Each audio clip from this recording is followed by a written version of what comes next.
Hello student, welcome to study with Shatarupa. तो last क्लासे आमी तोमादेर অ্যাকোয়াটিক অ্যাডাপ্টেশনটা পড়িয়েছিলাম। আশা করি ক্লাসটা তোমরা দেখেছো, তোমাদের ভালো লেগেছে। তো আরও যে দুটো অ্যাডাপ্টেশন বাকি আছে, ভোল্যান্ড অ্যান্ড ডেজার্ট, তো সেই দুটো আজকে আমি পড়িয়ে দেব। তো আজকে আমরা এখান থেকে ডিটেলসও পড়ব, প্লাস লাস্টে আমি কিছু শর্ট কোশ্চেন রেখেছি, মানে এমসিকিউ রেখেছি, সেই এমসিকিউগুলো একবার সলভ করে নেব। তো ভোল্যান্ড মানে হচ্ছে খেচর অভিযোজন। তো খেচর অভিযোজন পড়তে গেলে আমাদের একটা টার্মস পড়তে হবে, যার নাম হচ্ছে দ্বৈত অভিযোজন। দ্বৈত অভিযোজন কেন বলা হয় ভোল্যান্ড অ্যাডাপ্টেশনটাকে, মানে খেচর অভিযোজনটাকে দ্বৈত অভিযোজন কেন বলা হয় শুনে নাও একটু।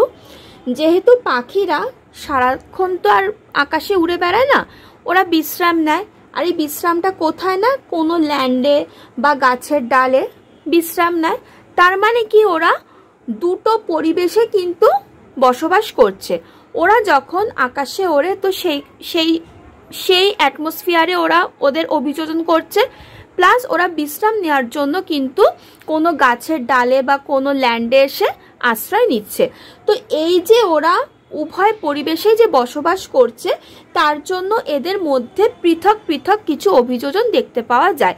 সেই জন্য তোমার খেচর অভিযোজন বা ভোল্যান্ড অ্যাডাপ্টেশনটাকে বলা হয় দ্বৈত অভিযোজন, যেহেতু দুটো পরিবেশেই ওরা পৃথক পৃথকভাবে অভিযোজন করছে। বোঝা গেল? এবার আসছি, এই দ্বৈত অভিযোজন পড়তে গেলে আমাদের আরও দুটো টার্মস সম্পর্কে পড়তে হবে। ছোটবেলায় আমরা পড়েছিলাম না সক্রিয় উড্ডয়ন, নিষ্ক্রিয় উড্ডয়ন, সেই ব্যাপারটা একটুখানি পড়বো এখানে। সক্রিয় উড্ডয়ন মানে হচ্ছে যেখানে যাদের এই উড্ডয়ন ক্ষমতাটা প্রচণ্ডভাবে অ্যাক্টিভ, ঠিক আছে, সেটাই তো সক্রিয় উড্ডয়ন। মানে এখানে একটা প্রপার উড্ডয়ন অঙ্গ আছে। এটা সাধারণত তোমার প্রাইমারি খেচর প্রাণীতে দেখা যায়। এখানেও কিন্তু অ্যাকোয়াটিক অ্যাডাপ্টেশনের মতো প্রাইমারি সেকেন্ডারির ব্যাপার আছে, ঠিক আছে। তো এটা মুখ্য খেচর প্রাণীতে দেখা যায়, সক্রিয় অঙ্গ আছে, আর হচ্ছে এরা মানে আকাশে নিজে ইচ্ছে অনুযায়ী বিচরণ করতে সক্ষম হয়, ঠিক আছে। তো সেই জন্য এদেরকে বলা হয়, মানে উড্ডয়নটা হচ্ছে সক্রিয় উড্ডয়ন। ফর এক্সাম্পল হচ্ছে তোমার চিল, তারপর হচ্ছে পায়রা। তো এদের ক্ষেত্রে কিন্তু সক্রিয় উড্ডয়ন দেখতে পাওয়া যায়। আর একটা কি আছে এর রেসপেক্টে, আর একটা আছে তোমার নিষ্ক্রিয়। নিষ্ক্রিয় উড্ডয়নটা হচ্ছে, নিষ্ক্রিয় মানে বুঝতেই পারছো, এদের উড্ডয়নটা কিন্তু অতটাও অ্যাক্টিভ না। মানে এরা কিন্তু মানে কি বলবো, আকাশে নিজের ইচ্ছে মতো উঠতে পারে না। বেসিক্যালি এরা আত্মরক্ষার জন্য বা তোমার প্রিডেটরের থেকে একটু দূরে থাকার জন্য এরা ওড়ে, ঠিক আছে। আর এদের হচ্ছে তোমার এগুলো হচ্ছে গৌণ খেচর প্রাণীতে দেখা যায়। আর হচ্ছে এদের এই সক্রিয় উড্ডয়নের মতো অত মানে উড্ডয়ন অঙ্গ অনুপস্থিত দেখা যায় না, ঠিক আছে। তো এই ব্যাপারটা হচ্ছে নিষ্ক্রিয় উড্ডয়ন। ফর এক্সাম্পল হচ্ছে তোমার এক্সোসিটাস, তারপর হচ্ছে তোমার র্যাকোফোরাস, এরা হচ্ছে সব নিষ্ক্রিয় উড্ডয়নের এক্সাম্পল। তাহলে এত অবধি বোঝা গেল, আশা করি কোনো অসুবিধা হয়নি। এবার এই যে ভোল্যান্ড অ্যাডাপ্টেশনে যেটা মেন দরকার হয় সেটা হচ্ছে বায়ুথলি। কারণ পাখিরা যখন ওড়ে আকাশে, ওরা কি বায়ুর ওপর চাপ দিয়ে তো ওড়ে। তো এদের কিন্তু বায়ুথলিটা একটা বিশেষ রোল প্লে করে, ঠিক আছে। কীরকম? একটা হচ্ছে ভারসাম্য নিয়ন্ত্রণ করে, বডি ব্যালেন্সটাকে মেনটেন করে। দুই হচ্ছে তোমার দেহের হাই টেম্পারেচারটাকে বজায় রাখে, আপেক্ষিক গুরুত্বটাকে হ্রাস করে। আর হচ্ছে এরা যেহেতু শ্বাসক্রিয়ায় দ্বৈত শ্বসন ঘটায়, সেই কারণে এরা কিন্তু এক্সেসিভ অক্সিজেনটাকে কি করতে পারে না, অ্যাবজর্ব করতে পারে, ঠিক আছে। তো এই হচ্ছে বায়ুথলির কিছু স্পেশাল ফিচার্স। বোঝা গেল? আমি এখানে পয়েন্টগুলো লিখে দিলাম। এবার আসছি খেচর অভিযোজনে। তাহলে এইগুলো গেল হচ্ছে বায়ুথলির ভূমিকা। এবার আসছি এই খেচর অভিযোজনে পাখির রেচন জনন তন্ত্রের কিছু পরিবর্তন লক্ষ্য করা যায়। কি সেইগুলো? এক হচ্ছে এদের যে মূত্রথলি সেটা অবলুপ্ত থাকে। দুই, এদের বর্জ্য পদার্থ হিসেবে ইউরিক অ্যাসিডটাই নির্গত হয়। আর হচ্ছে এদের কিন্তু তোমার ডিম্বাশয় বা ডিম্বনালী অনুপস্থিত থাকে। ঠিক আছে, খেচর অভিযোজনে কিন্তু এই জিনিসগুলো অ্যাবসেন্ট থাকে। আমি এখানে পয়েন্টগুলো লিখে দিলাম, তোমরা কিন্তু অবশ্যই খাতায় নোট করে নিও। এবার আসছি খেচর অভিযোজনের কিছু সুবিধা। দেখো প্রত্যেকটা জিনিসেরই তো কিছু অ্যাডভান্টেজ ডিসঅ্যাডভান্টেজ রয়েছে, তো এই খেচর অভিযোজনে কিছু অ্যাডভান্টেজ রয়েছে। কি সেইগুলো? যেহেতু ওরা আকাশপথে মানে ওদের আর কি এটা হয়, গমনটা হয়, তো সেই কারণে এরা কিন্তু সহজে শত্রুদের হাত থেকে নিজেদেরকে কি মুক্তি মানে নিজেদেরকে দূরে সরিয়ে রাখতে পারে। ঠিক আছে, আত্মরক্ষার সুবিধা হয়। 2 হচ্ছে পরিবেশ বিস্তৃত হওয়ায় এরা তো মানে যেখানে সেখানে উড়ে বেড়ায়, যার ফলে এদের খাদ্য গ্রহণের সুবিধাও রয়েছে। 3 হচ্ছে এরা সহজেই যে কোনো ভৌগোলিক বাধাকে অতিক্রম করতে পারে। ঠিক আছে, এই হচ্ছে কিছু basic advantage of volant adaptation. ওকে, এবার আসছি এই যে দেখো প্রথমেই যেটা বললাম সক্রিয় উড্ডয়ন নিষ্ক্রিয় উড্ডয়ন। তো সক্রিয় উড্ডয়ন আর নিষ্ক্রিয় উড্ডয়ন, তো এদের তো পাখনাগুলো তো অন্যরকম, ডানাগুলো অন্যরকম। তো এর ওপর বেস করে পাখির ডানা আর বাদুড়ের ডানারকে কি করা হয়েছে, ডিফারেন্সিয়েট করা হয়েছে। কীরকম ভাবে? যদি আমি পাখির ডানায় আসি, পাখির ডানা কীরকম হয় বলো? ডানায় পালক থাকে, উড্ডয়ন পেশির সাথে সেটা যুক্ত থাকে। আর আমরা জানি পাখির কি আছে না, তো মানে তোমার হিউমেরাস অস্থিটা দীর্ঘ, আর এদের 4 নম্বর আর 5 নম্বর আঙুলটা অনুপস্থিত। ঠিক আছে, এদের বেসিক্যালি তোমার যে অগ্রপথ সেটাই ডানায় কনভার্ট হয়েছে। ঠিক আছে, এবার যদি আমি বাদুড়ের ক্ষেত্রে আসে, বাদুড়ের ক্ষেত্রে কিন্তু তোমার মানে কি বলবো, আল্লাটা যেটা আল্লা অস্থিটা সেটা কিন্তু থাকে না, লুপ্ত সেটা। তার পরিবর্তে ওদের যে রেডিয়াস অস্থিটা আছে সেটা লম্বা হয় আর একটু তোমার বাঁকা টাইপের হয়। ঠিক আছে, আর হচ্ছে এদের যেটা ইম্পর্টেন্ট সেটা হচ্ছে এদের মানে কি বলবো, এদের ডানাটা প্যাটাজিয়াম দ্বারা গঠিত। তো প্যাটাজিয়াম ব্যাপারটা আমি একটুখানি বলে দিই। প্যাটাজিয়াম হচ্ছে এদের মানে দেহের মতে একটা প্রসারিত অঙ্গ। যদি বাদুড় দেখে থাকো, ব্যাট যদি দেখে থাকো, তাহলে বুঝতে পারবে এটাই এদের উড্ডয়ন অঙ্গ হিসেবে ব্যবহৃত হয়। যেহেতু এদের আলাদা করে কোনো স্পেসিফিক উড্ডয়ন অঙ্গ থাকে না, তো প্যাটাজিয়ামটা এদের উড্ডয়ন হিসেবে ব্যবহৃত হয়। ঠিক আছে, আর কখনো কখনো এটার হচ্ছে অস্থিগত কাঠামো মানে একটু লক্ষ্য করা যায়।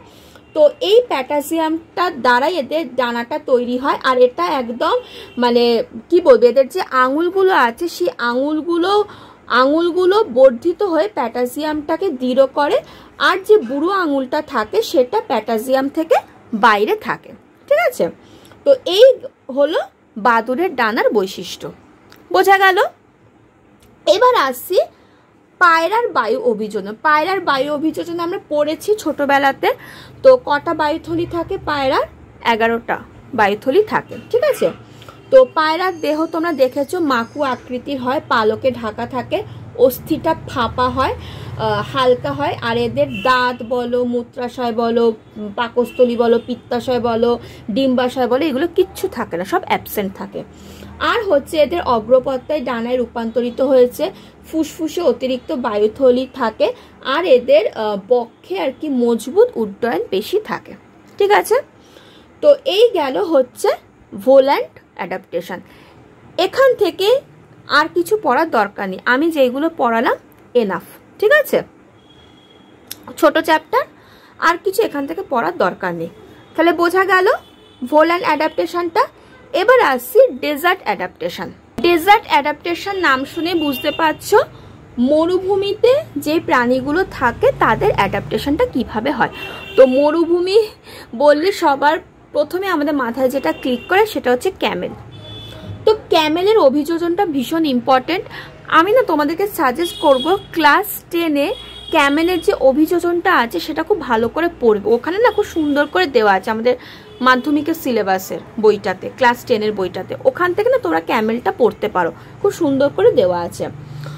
তো বেসিক্যালি ক্যামেল কি করে, আমাদের জলটাকে সংরক্ষণ করে থাকে। আমরা জানি উট অনেকদিন জল না খেয়ে থাকতে পারে, তার মানে কি ওরা কোনো না কোনোভাবে জলটাকে সংরক্ষণ করছে, সেই জন্যই ওরা অনেকদিন টানা জল না খেয়ে থাকতে পারছে। তো কিভাবে করে সেটা, ওদের মানে ওরা কি করে না, ওদের দেহত্বক থেকে বাষ্পীভবনটাকে প্রতিরোধ করে।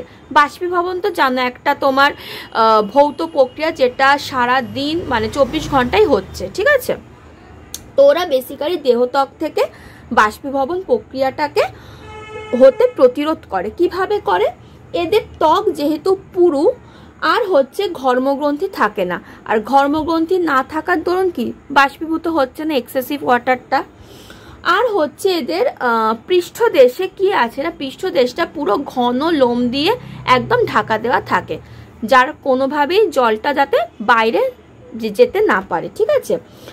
আর হচ্ছে এরা যখন নিঃশ্বাসের সময় বায়ু ত্যাগ করে, এই বায়ু ত্যাগ করার আগে এরা কি করে, এদের নাসাপথ যেটা সেটাকে শীতল করে রাখে। শীতল করে রাখার জন্য কি হয় না, জলীয় বাষ্পটা ঘনীভূত হয়ে যায়, আর নাসাপথে যে সেলগুলো থাকে তারা ওই জলটাকে শোষণ করে। তার ফলে কি হচ্ছে, তোমার জলটা বাইরে যেতে পারছে না, ঠিক আছে। আর হচ্ছে এদের পটিটা খুবই শুষ্ক। এছাড়া এরা মানে একদম এদের ইউরিনটা ভীষণ কনসেন্ট্রেট, ঠিক আছে। কনসেন্ট্রেট ইউরিন ওরা ত্যাগ করে, যার ফলে কি হয়, জলের অপচয়টা রোধ হয়। মানে বুঝতেই পারছো, নেচার এমনভাবেই মানে অ্যাডাপ্ট করিয়ে রাখে, মানে কি বলবো, সবটাই নেচারের কামাল আর কি। তো এইভাবে আর কি উট কি করে না, জলটাকে সংরক্ষণ করে। এছাড়াও তোমার এই যে বালির ঝড় হয়, ঠিক আছে, এই বালির ঝড় থেকে তো নিজেদেরকে প্রোটেক্ট করে রাখতে হবে। তো বালির ঝড় থেকে আত্মরক্ষার জন্য এদের কিছু সিস্টেম রয়েছে, কিছু ভালো ভালো সিস্টেম রয়েছে। যেরকম হচ্ছে তোমার চোখটাকে ওরা কিভাবে মানে প্রোটেক্ট করে। কিছু প্রাণী আছে যাদের কি হয় না, মানে চোখগুলো অত্যন্ত ছোট হয়, আর এদের চোখগুলো হেড শিল্ড দ্বারা কভার করা থাকে, ঠিক আছে। আর কিছু প্রাণী আছে যেরকম হচ্ছে অ্যাগামা, এদের ক্ষেত্রে কি হয় না, এদের যে নেত্রপল্লবে যে কিনারা, সেই কিনারাগুলো আঁশযুক্ত হয়, যার ফলে সহজে ওরা মানে যখন ঝড় হয়, বালির ঝড় হয়, ওই বালির কণাগুলো আসতে পারে না, ঠিক আছে। কানকে ওরা কিভাবে করে রাখে, কান হচ্ছে উটের ক্ষেত্রে কর্ণছিদ্রটা, যে কানের যে ছিদ্রটা সেটা কি ঘন লোম দিয়ে সুরক্ষিত করা থাকে, যার ফলে কি কণাগুলো ভেতরে যেতে পারে না। এছাড়াও যে আরও যে প্রাণীগুলো আছে যেরকম হচ্ছে তোমার ফ্রাইনোসোমা, তারপর হচ্ছে ফ্রাইনোসেফালাস, এদের ক্ষেত্রে আবার কি হয় না, কর্ণ ছিদ্রটাই থাকে না, তো যার দরুন বালির কণা ঝড়ের সময় ভেতরে যাওয়ার কোনো প্রশ্নই ওঠে না। তো এইভাবে ওরা কানটাকে প্রোটেক্ট করে রাখে। আর হচ্ছে নাসারন্ধ্র, যেখান দিয়ে মানে জিনিসগুলো কি ভেতরে ঢুকতে পারে। নাসারন্ধ্রে এদের বিশেষ একটা মানে ব্যাপার আছে, যে মরু সাপগুলো আছে না, এদের বহির নাসারন্ধ্র কপাটিকা দিয়ে সুরক্ষিত করা থাকে। মানে নাসারন্ধ্র কপাটিকা, আমাদের কপাটিকা কোথায় আছে, হাটে রয়েছে, ডান অলিন্দ বাম অলিন্দ এখানে রয়েছে, বাট ওদের যে বহির নাসারন্ধ্র সেটা কপাটিকা দিয়ে সুরক্ষিত করা থাকে। আবার কোথাও এটা সূচি ছিদ্রের মতো কাজ করে, ঠিক আছে। আর হচ্ছে এদের কিছু প্রাণী আছে যেমন সাইগা বলো, তো এদের ক্ষেত্রে আবার বহির নাসারন্ধ্রটা মাথার পেছনে অবস্থিত, ঠিক আছে। তো যার ফলে এই সুবিধাগুলো থাকার জন্য এরা বালির ঝড় থেকে নিজেদেরকে প্রোটেক্ট করে রাখতে পারে। তাহলে এত অবধি আশা করি কোনো অসুবিধা হয়নি বুঝতে, এগুলো খুবই ছোট ছোট ব্যাপার। তো আর একটা এখানে জিনিস আমাদের পড়তে হবে, সেটা হচ্ছে এদের দেখো এদের তো সারাক্ষণ তো মানে একদম চোখ কান খোলা রাখতে, যদি কোনো প্রিডেটর যদি চলে আসে, ঠিক আছে, তো তখন কি মানে সেই সময় কি করতে হবে না, ওদেরকে পালাতে হবে। তো এই যাতে ওরা জোরে দৌড়াতে পারে, তো সেই কারণে ওদের কিছু অ্যাডাপ্টেশন হয়েছে, যেরকম যেটাকে বলে দ্রুত গতিতার জন্য অভিযোজন। যেরকম যে তোমার উট বলো, ক্যাঙ্গারু বলো, ইঁদুর বলো, ওদের কি হয় না, পাগুলো খুব দীর্ঘ হয়, যার ফলে এরা জোরে দৌড়াতে পারে। আর হচ্ছে যে সাপগুলো থাকে তারাও কি মানে চোখে নিমেষে সহজে অনেকটা পথ চলে যেতে পারে। এছাড়া তোমার উটের কথাই আমি আবার আসবো, উটের যে তোমার যে পা, সে পায়ের তলে ওদের মাংসল প্যাড থাকে, যার ফলে ওরা সহজেই কি বালির ওপর দিয়ে হাঁটতে পারে। এছাড়া যে তোমার উট পাখি আছে, উট পাখির পায়ের তলাটা আবার শক্ত পুরু চামড়ার একটা আবরণ দেওয়া থাকে। যে বেড়ালগুলো থাকে, মরু বেড়াল, ওই বেড়াল আর আমাদের এখানে বেড়াল আকাশ পাতাল পার্থক্য। তো ওদের ওখানে যে বেড়ালগুলো আছে ওরা তো সাধারণত বালির মধ্যে থাকে, তো ওদের পায়ের তলাটা ঘন লোমের একটা আচ্ছাদন করা থাকে, যার ফলে এদের মানে এরা ইজিলি বালির ওপর দিয়ে চলাচল করতে পারে। আর হচ্ছে তোমার যেটা এক্ষুনি বললাম ফ্রাইনোসেফালাস, তো ফ্রাইনোসেফালাস যে আছে এদের পায়ের আঙুলগুলোতে আবার আঁশের মতো ঝালর থাকে, আঁশের ঝালর থাকে, ঠিক আছে। তো এরকম আর কিছু ক্যারেক্টারিস্টিক আছে যার দরুন ওরা মানে সহজে আর কি হাঁটাচলা করতে পারে দ্রুত গতিতার সাথে, ঠিক আছে। তো এখান থেকে লাস্ট আমাদের আরেকটা যেটা পড়তে হবে সেটা হচ্ছে উটের মরু অভিযোজন, ঠিক আছে। উটের অভিযোজনটা কিভাবে হয়েছে? এক, আমরা জানি উটের একটা মানে কুজের মতো একটা উঁচু মতো অংশ থাকে যেটা এদের চর্বির বিপাক ঘটিয়ে জল উৎপন্ন করে, ঠিক আছে। আর হচ্ছে এদের পায়ের তলায় মাংসল প্যাড থাকে যার ফলে এরা সহজেই চলাফেরা করতে পারে। আর হচ্ছে এদের কোনো ঘর্মগ্রন্থি থাকে না যার ফলে বাষ্পীভবন হয় না। আর এদের বহির্নাসারন্ধ্র কপাটিকার মতো এরা বন্ধ করতে পারে যার ফলে বালির ঝড় থেকে এরা নিজেদেরকে প্রোটেক্ট করে রাখে। সেম নেত্রপল্লব বা কর্ণকুয়োপরে বড় বড় লোম দিয়ে ঢাকা থাকে যার ফলে বাইরের কোনো জিনিস ভেতরে ঢুকতে পারে না, ঠিক আছে। এই হচ্ছে উটের কটা মরু অভিযোজন।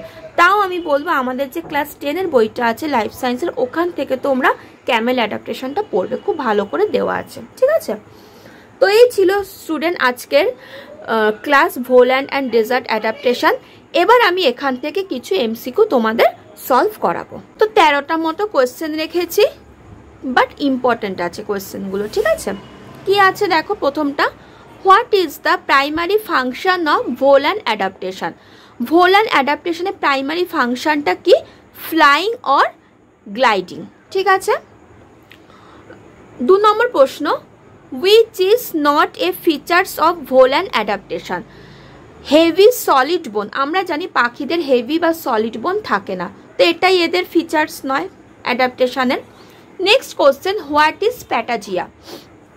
প্যাটাজিয়া is a skin membrane in bats that form wings, ঠিক আছে, একটা স্কিন মেমব্রেন যেটাই এদের উইংয়ের কাজ করে। Next question, what is the main advantage of having হলো pneumatic bones for flying animals? বলছে এই খেচর প্রাণীদের এই হলো নিউমেটিক বোনস থাকার অ্যাডভান্টেজ কি? কি অ্যাডভান্টেজ? এরা কি করে না, ওয়েটটাকে হ্রাস করতে হেল্প করে, ডিক্রিজ ওয়েট, ঠিক আছে। নেক্সট প্রশ্ন, দেখো প্রশ্নগুলো কিন্তু খুবই ভালো, তাই না? নেক্সট প্রশ্ন, which type of flight seen in volant animal? এক্ষুনি যেটা বললাম সক্রিয় উড্ডয়ন নিষ্ক্রিয় উড্ডয়ন, সেটাই বলেছে অ্যাক্টিভ অ্যান্ড প্যাসিভ, সক্রিয় নিষ্ক্রিয়। নেক্সট প্রশ্ন, what is the role of the keel on the sternum of bird? বার্ডের যে স্টারনাম, তো সেখানে কিলের কি রোলটা, ঠিক আছে।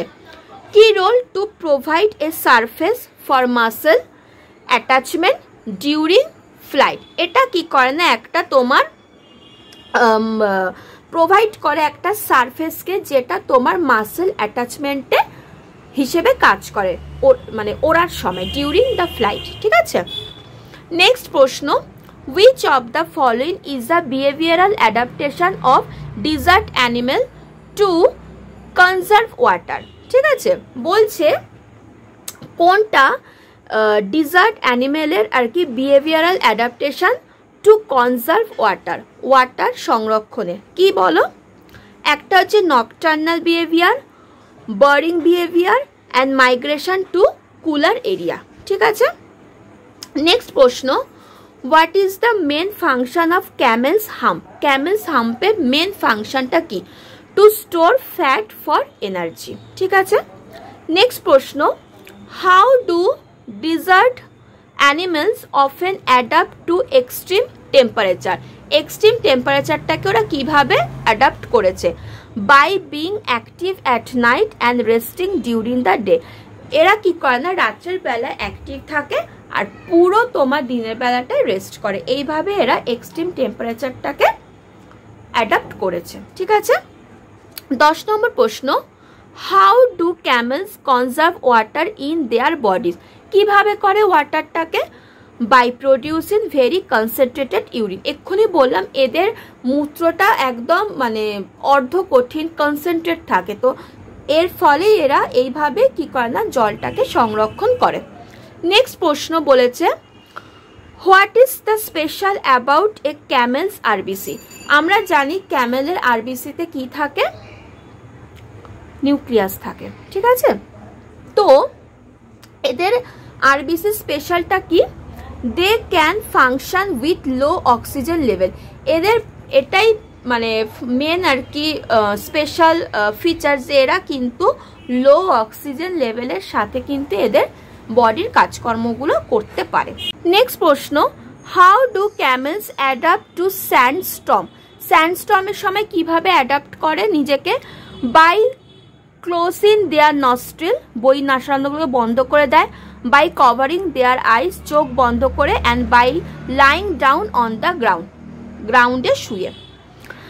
আর লাস্ট প্রশ্ন আজকে 13 নম্বর, what is unique about a camels feet. এই যে ক্যামেলসের ফিট, এর ইউনিকটা কি, এক্ষুনি আমরা কি বললাম, মাংসল পথ থাকে, যে বলছে they have broad padded soles, ঠিক আছে, এদের পাটা কি মাংসল প্যাড দিয়ে আবৃত করা থাকে আর খুব দীর্ঘ হয় পাগুলো, ঠিক আছে।